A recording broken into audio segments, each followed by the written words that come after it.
hanging out on the freeway. Just hanging out on the freeway.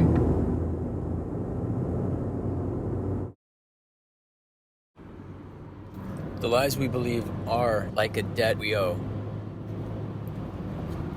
And at some point, that debt will come due with interest.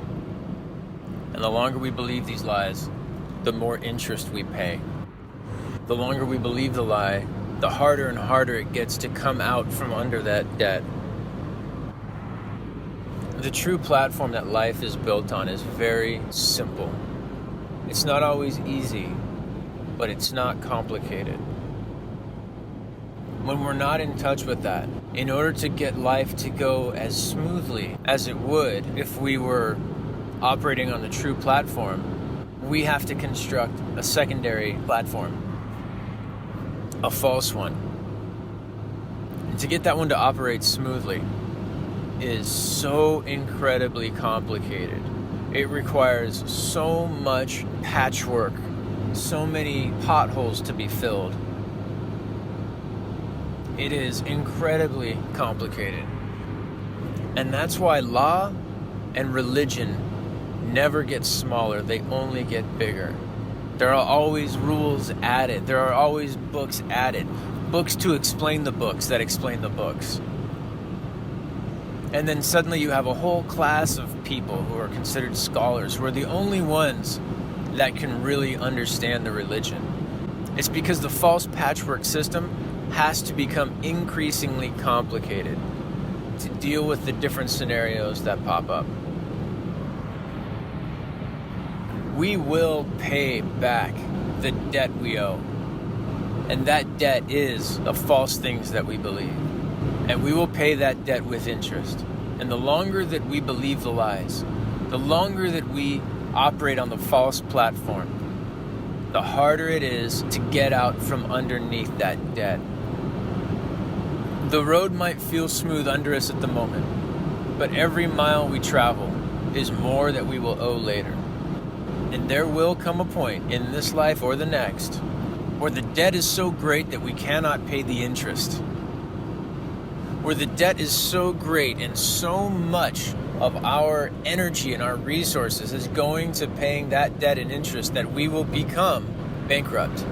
And we will not be able to pay. And it will come crashing down.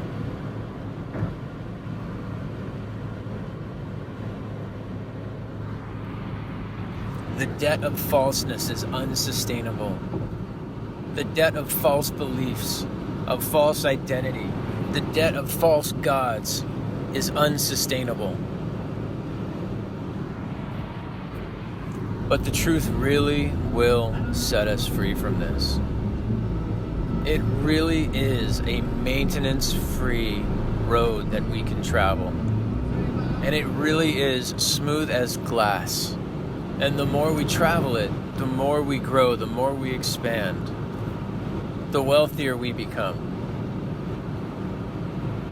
The false system is going to the well and drawing up water from a well that continues to dry, where you have to go deeper and deeper and deeper to get the water that you first got.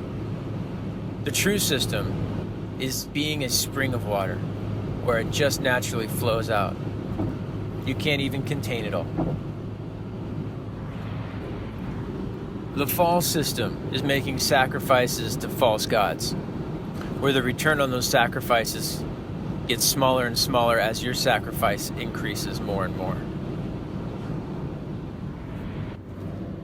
Part of the interest paid is living in the present, disconnected from the power of the truth and all of the fruit of the truth, living without all the benefits of the truth.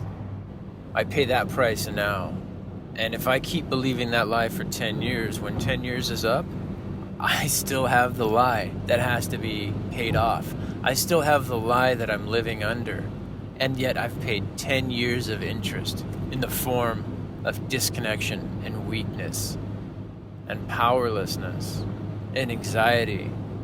And even if the lie has yielded me some of the benefits the truth would, let's say I have some of the peace that the truth would have given me, I still lived without the connection, without the strength. But also it seems like this is what this life is for, is to uncover the falseness, to embrace the truth. And it takes time to do that. And time spent doing that is time well spent. And so there's a difference between running away from the truth and waiting for it to come upon us.